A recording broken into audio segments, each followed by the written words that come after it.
এটা হচ্ছে আমার অফিসের ভিউ। সো দেখুন,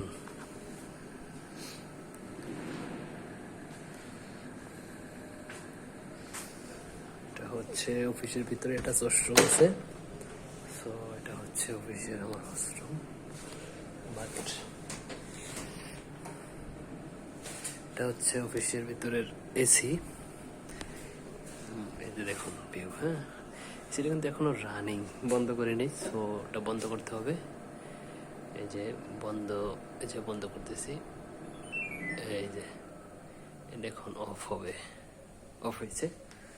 সো আমি এখনই বের হয়ে যাবো অফিস থেকে। আমার সো ক্লোজ করে দেব। এই যে দেখুন, ঠিক আছে অফিস আমার।